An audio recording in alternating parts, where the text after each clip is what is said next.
Hello friends, today we are here to discuss a very important topic which is the base of any of the physics chapter. If we talk about physics itself, generally what I observed कि when the students move from grade 10 to grade 11, जब बच्चे grade 10 से grade 11 में promote होते हैं, especially जो science लेते हैं, तो उनको फिजिक्स में बहुत ज़्यादा दिक्कत आती है अगर उनका कैलकुलस वाला जो पोर्शन है अगर वो स्ट्रॉन्ग नहीं है. Generally what we do, we start straight away with motion in a straight line. We generally talk about instantaneous velocity, acceleration with the help of calculus, derivation of equations of motion with the calculus method, integration, differentiation. और बच्चे इसमें बहुत ज़्यादा उलझ जाते हैं. तो मुझे ऐसा लगता है कि before we straight away start physics, first we must discuss about differentiation and integration separately. इसी पर्पस से मैं आपको सबसे पहले बताना चाह रहा हूँ कि what is integration and differentiation, what is the basic formula, why we use calculus. Okay, so let us start with the topic straight away. Calculus में हमको दो चीजें पढ़नी है. We have to discuss two things in calculus: differentiation and integration. What is the general meaning of differentiation? Differentiation means to separate out. It is also written as the rate of change. The meaning of differentiation is rate of change. Okay. Integration means, the meaning of integration is to add up. Okay, suppose if I talk about this curve, आपको ये curve दिख रहा होगा. अगर मैं बोलूं कि ये कर्व कुछ पॉइंट से मिलके बना हुआ है, always the curves are made up of points. If I ask you to separate out the points, इसमें पॉइंट्स निकालो. जैसे ये आपके पॉइंट्स बने हुए हैं, ठीक है, इन पॉइंट से मिलके कर्व बना हुआ है, तो मैं बोल रहा हूं कि आप इसके पॉइंट्स को निकालो. You have to separate out the points. So what you have to do, you have to do differentiation. और अगर मैं ऐसा बोलूं कि आपके पास ये ऐसे पॉइंट्स हैं, suppose you have this points, okay, now you have to sum up, you have to sum up and you have to form a curve. So what you have to do, you have to do integration. दोनों vice versa चलते हैं, differentiation और integration. सबसे पहले मैं basic formula discuss कर लेता हूं, दोनों का जनरल फार्मूला. बहुत सारे फार्मूलेज हैं, इनवर्स फार्मूला, ये formula, trigonometric formula, but basic से हम स्टार्ट करते हैं. x to the power n. x to the power n का जो डिफरेंशिएशन का फॉर्मूला होता है वो होता है n into x to the power n minus 1. मतलब पावर सामने प्रोडक्ट में आ जाएगा और पावर टू द पावर का -1. x to the power n का जो डिफरेंशिएशन होगा वो होगा n x to the power n minus 1. कैसे लिखते हैं मैं भी आपको आगे बताऊंगा कि कैसे राइटिंग का फॉर्मेट क्या है. x to the power n का इंटीग्रेशन होता है x to the power n plus 1 upon n plus 1. Differentiation क्या था, n x to the power n minus 1. Integration क्या है, x to the power n plus 1 upon n plus 1. आपको दिख रहा होगा यहाँ पे. Okay, so what is the meaning of differentiation? To separate out. जैसे मैंने यहाँ पे एक एग्जांपल लिया, आपने क्लास 9th में पढ़ा होगा, velocity. Suppose you have to move from this point to this point, x1 to x2 जाना है, and the time taken is from t1 to t2. So how will you write velocity? Displacement upon time. So how will you write displacement? Final point minus initial point. तो कितना आ जाएगा? Velocity is equals to x2 minus x1 upon t2 minus t1. आ गया velocity. इसको generally हम किस form में लिखते हैं? Del x upon del t. Delta x upon delta t. Delta sign is used to represent the difference between two quantity. जैसे x2 minus x1 लिखा हुआ है तो मैंने लिख दिया delta x. z2 minus z1 लिखा होगा, मैं बोलूंगा delta z. u2 minus u1 लिखा होगा, मैं बोलूंगा डेल्टा u. तो v इज इक्वल्स टू कितना आ गया? Delta x upon delta t. Now if I consider delta t, यहाँ पे मैंने लिखा हुआ है limit del t tends to 0. इसका मतलब क्या हुआ? Delta t is very small, it is tends to 0, not 0. It is not 0, it is tends to 0. Tends to 0 that means very small.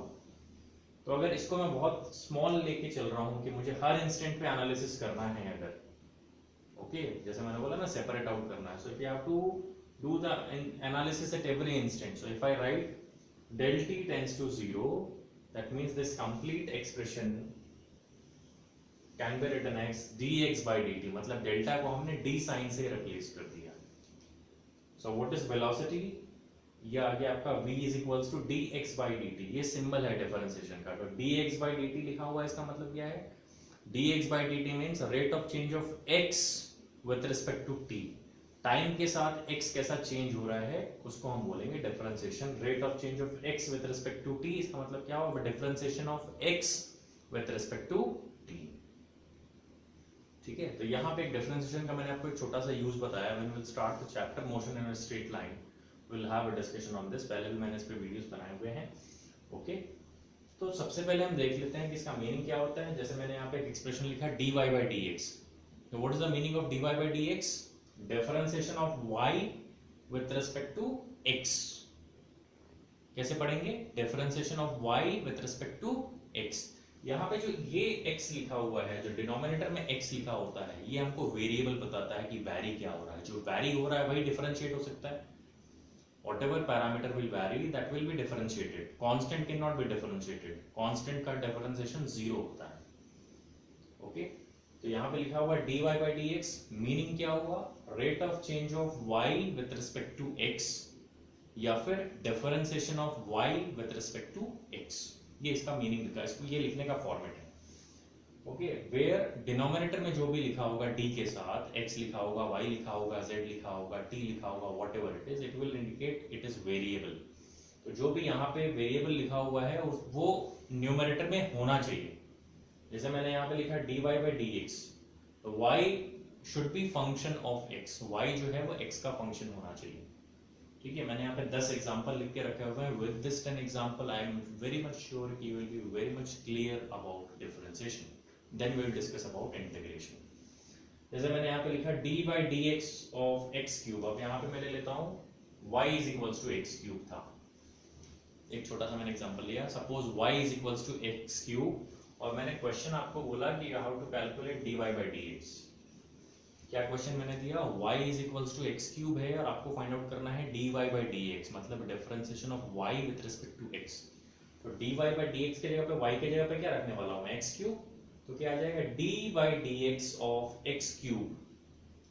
Simple x to the power n का formula apply करो, n के जगह पे कितना आ गया? 3 आ गया। अब देखो यहाँ पे डिनोमिनेटर में x है, न्यूमरेटर में भी x है, क्या है? कितना है? x क्यूब है। तो सिंपल फॉर्मूला अप्लाई कर दो x to the power n वाला, n x to the power n minus 1, power सामने, तो ये 3 सामने आ गया, पावर -1 दैट इज 3 - 1 2। आंसर कितना आ गया? 3x square. सेकंड वाला देखो, डिनोमिनेटर में क्या है? dx। अब जो आंसर आया था उसको मैंने वापस से ले लिया as a question. 3x square को डिफरेंशिएट करना है। 3 यहाँ पे क्या हो गया? वेरिएबल के साथ मल्टीप्लिकेशन में कांस्टेंट है, सिर्फ कांस्टेंट नहीं है, वेरिएबल के साथ मल्टीप्लिकेशन में कांस्टेंट है, तो ये आ जाएगा आपका बाहर। It will be out of the differentiation symbol. So 3 d by dx of कितना बच गया? x square is equals to, फिर से x स्क्वायर, 3 तो अलग ही हो गया, d by dx ऑफ कितना आ गया? x square. फॉर्मूला लगा दो x to the power n का, n के जगह पे कितना आ गया? यहाँ पे 2 आ गया, तो 2 into x power -1, 3 into 2 6 is equals to आ गया 6x। ये तो हम फर्स्ट टाइम पढ़ रहे हैं, इतना मैं इलैबोरेटिव बता रहा हूँ, नहीं तो आपको डायरेक्ट आंसर लिखना है। 3x स्क्वायर, इसका डिफरेंशिएशन करना है, 2 सामने आ जाएगा, 6 पावर -1 दैट इज 2 - 1, तो 6x। अब अगर 6x को वापस से डिफरेंशिएट करें तो क्या आएगा? d by dx of 6x is equals to 6 constant, variable के साथ मल्टीप्लिकेशन में जैसा यहाँ पे 3 था, ये बाहर आ गया, dx अपॉन dx। अब या तो इसको कैंसिल आउट कर दो, dx अपॉन dx 1, या फिर x का पावर यहाँ पे कितना है? The power of x is 1, so what you will do? 1 सामने, n के जगह पे 1 रखेंगे, and 1 - 1 0, anything to the power 0 is 1, answer becomes 6। यहाँ पे मैंने लिख रखा है 6 का डिफरेंशिएशन। अब लास्ट में क्या बच गया? सिर्फ 6 बच गया, एक नंबर है, कांस्टेंट है, कांस्टेंट का डिफरेंशिएशन क्या होगा? 0। जो वैरी ही नहीं हो रहा है वो डिफरेंशिएट नहीं हो सकता। d by dx of 6 is equals to 0।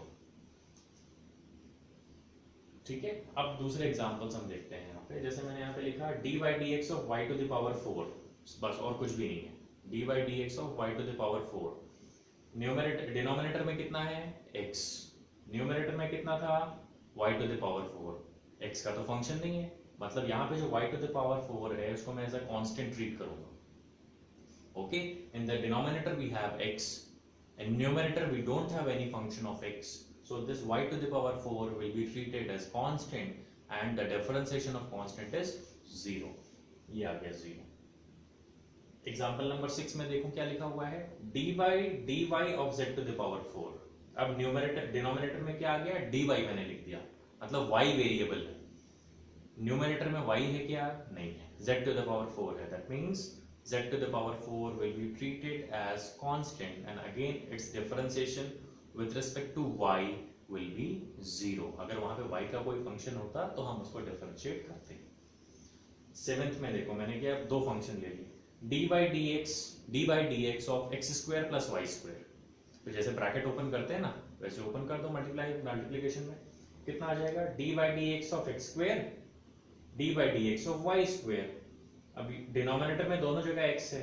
Second term में देखो न्यूमरेटर में x का कोई फंक्शन है क्या, नहीं है, क्या लिखा हुआ है, y स्क्वायर लिखा हुआ है. आंसर कितना हो जाएगा सेकेंड टर्म का, 0, क्योंकि y स्क्वायर को ऐसा कांस्टेंट ट्रीट करेंगे क्योंकि वेरिएबल क्या था, डिनोमिनेटर में क्या लिखा हुआ है, x लिखा हुआ है. ये फर्स्ट टर्म डिफरेंशिएट होगा क्योंकि यहाँ पे x है और न्यूमरेटर में भी x है, तो x स्क्वायर का डिफरेंशिएशन x के रिस्पेक्ट में, x स्क्वायर का डिफरेंशिएशन क्या हो जाएगा, 2x. n के जगह पे 2 पुट अप करके देख लो बेसिक फॉर्मूले पे, आंसर आ जाएगा 2x. लेकिन अगर यही एक्सप्रेशन y के रिस्पेक्ट में डिफरेंशिएट होता, देखो सेम एक्सप्रेशन है, the expression is same. First I am differentiating with respect to x, second I will differentiate with respect to y. dy of x square plus y square, dy of x square plus y square is equals to कितना आ गया, फिर से bracket open करेंगे. अब variable हो गया y, denominator में y लिखा हुआ है, x स्क्वायर और y स्क्वायर को डिफरेंशिएट करना है, फर्स्ट टर्म 0 हो जाएगा क्योंकि न्यूमरेटर में y का कोई फंक्शन नहीं है. ये कितना हो जाएगा, y स्क्वायर का differentiation, again x to the power n वाला फॉर्मूला लगा दो, y स्क्वायर मतलब 2 सामने और power -1, answer will be 2y. तो आंसर कितना आ गया, 0 + 2y दैट इज 2y. इसमें मैंने लिया है अब x square plus y square with respect to z differentiate करना है, dy dz of x square plus y square. अब वेरिएबल क्या है, z. z तो है ही नहीं यहाँ पे, x square plus y square है, ब्रैकेट ओपन भी करोगे तो भी क्या होगा, x स्क्वायर और y स्क्वायर को ऐसे कांस्टेंट ट्रीट करना पड़ेगा, आंसर विल बी 0. ठीक है. लास्ट में मैंने लिया dy dz of x square plus y square plus z square. तो x square plus y square तो 0 हो जाएगा क्योंकि वेरिएबल क्या, dz लिखा हुआ है, dz मतलब z वेरिएबल है. x square plus y square will be constant, तो differentiation will be 0. सिर्फ क्या differentiate होगा, z square.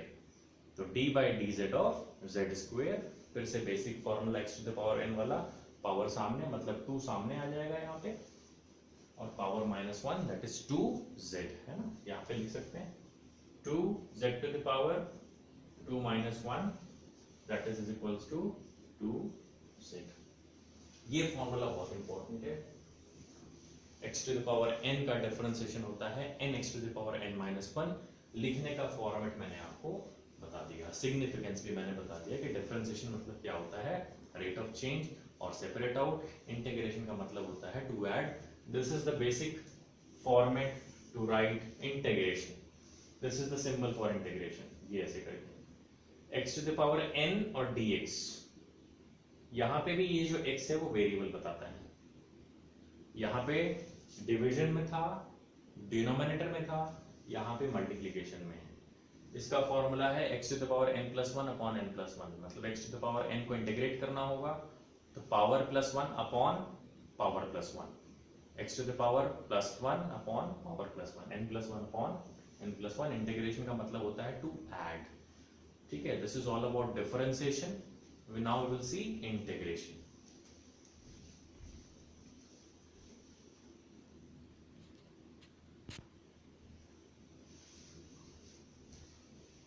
Now we'll see few examples of integration. First example is, suppose we have written integration x square dx. मैंने general formula आपको बता ही दिया. ये लिखने का फॉर्मेट है integration. x to the power n को इंटीग्रेट करना है विद रिस्पेक्ट टू x, इसलिए यहाँ पे लिखा हुआ dx. अगर आप dx dy dz अगर ये वाला टर्म नहीं लिख रहे हैं, if you are not writing this term, there is no sense of writing this integration. ये टर्म यहाँ पे जरूरी है. फॉर्मूला क्या है, x to the power n + 1 upon n + 1. Suppose we have written x square dx, integration of x square dx. x variable है, यहाँ पे भी x स्क्वायर है. फॉर्मूला क्या होगा, x to the power n + 1, n की जगह पे है ये n के जगह पे क्या है 2 है, x to the power 2 plus 1 upon 2 plus 1 and answer कितना आ गया x cube upon 3। सेकंड मैंने लिया है integration of y x square dx। Now variable is x, यहाँ पे y मल्टीप्लिकेशन में है तो y को एज अ कांस्टेंट ट्रीट करते हुए इंटीग्रेशन के बाहर ले आएंगे। अब क्या लिखेंगे y into x square dx। x square dx का भी हमने निकाला, कितना था आंसर x cube by 3, तो आंसर कितना आ जाएगा y into x cube by 3। ठीक है, यहाँ पे अगर हम y की जगह पे 6x स्क्वायर रखते तो 6 बार आ जाता, 3x स्क्वायर रखते 3 बार आ जाता, yx स्क्वायर है y बाहर आ गया, जो भी कांस्टेंट होगा वो बाहर आ जाएगा। वेरिएबल कैसे पता चलेगा, यहाँ से पता चलेगा जो भी मल्टीप्लिकेशन में है। इंटीग्रेशन ऑफ dx कितना होगा, यहाँ पे तो कुछ भी नहीं है, कुछ भी नहीं है मतलब 1 है, 1 मतलब कांस्टेंट, डिफरेंशिएशन ऑफ कांस्टेंट तो 0 था, इंटीग्रेशन ऑफ कांस्टेंट 0 नहीं होगा। क्यों नहीं होगा, इंटीग्रेशन ऑफ dx का मतलब क्या हुआ, आपको dx को ऐड करना है, इंटीग्रेशन का सिंबल है मतलब ऐड होगा। जैसे मैंने ये लाइन यहाँ पे बनाई, कहां से लेके कहां तक, 0 से लेके x तक, the total length is 0 to x, so what is the length of total line, x minus 0, that is x। if I split this complete line in dx dx dx dx part, ये मैंने dx dx dx यहाँ पे बहुत छोटी छोटी frames ले ली और सारे पार्ट्स को मैंने dx dx dx करके स्प्लिट आउट कर दिया। इन सारे dx को ऐड करूंगा तो क्या मिलना चाहिए, ये कंप्लीट लाइन मिलनी चाहिए ना, यहाँ पे बहुत सारे फ्रेम्स हैं। ठीक है, I have splitted this line in dx, छोटे छोटे पार्ट्स में मैंने क्या कर दिया, इसको स्प्लिट कर दिया, ये भी dx, ये भी dx, ये भी dx, ये भी dx, ऐसे बहुत सारे पार्ट रहेंगे, लेकिन सारे dx को ऐड करने पे इंटीग्रेशन ऑफ dx मतलब क्या हुआ, you have to add x, तो कितना मिलना चाहिए, टोटल लेंथ मिलना चाहिए 0 से लेके x, तो आंसर ऑफ क्या आएगा, integration of dx will be x। This is just a way to explanation. Integration of dy होता तो आंसर क्या आता y, इंटीग्रेशन ऑफ dz होता तो आंसर क्या आता z। ओके, फोर्थ एग्जांपल मैंने लिया x square plus y square into dx, bracket open कर लो, क्या आ जाएगा, integration x square dx plus integration y square dx। अब x स्क्वायर dx में देखो यहाँ पे dx है मतलब x वेरिएबल है, x स्क्वायर का आंसर क्या था x क्यूब बाई 3, n के जगह पे 2 है तो x to the power 2 plus 1 upon 2 plus 1 that is x cube by 3। Second term में यहाँ पे y स्क्वायर है लेकिन वेरिएबल क्या था x, तो y स्क्वायर क्या हो गया कांस्टेंट, इंटीग्रेशन के बाहर हम इसको लिख सकते हैं और फिर क्या बचेगा इंटीग्रेशन dx। अगर y स्क्वायर बाहर आ जाता है, if we take y square outside, the remaining will be integration dx, integration of dx is x, answer क्या आ गया y स्क्वायर x। ठीक है, अगर यहाँ पे मैं वेरिएबल y कर देता, suppose if I replace this x by y, तो आंसर क्या आता, सो द आंसर उस टाइम पे होता x square dy plus integration y square dy।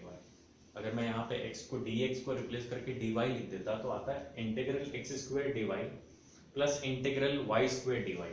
Now here y is variable, तो यहाँ पे x स्क्वायर कांस्टेंट हो गया, बाहर आ जाएगा x square, integration of dy बचेगा, integration of dy will be y, ये आ गया प्लस, अब यहाँ पे क्या वेरिएबल है y, साथ में y स्क्वायर है, फिर से फॉर्मूला लगाओ x to the power n plus 1 upon n plus 1, y square का हो जाएगा ये y cube by 3, y cube by 3। अगर यहाँ पे z होता तो क्या होता, अगर यहाँ पे z कर दूं, अगर मैं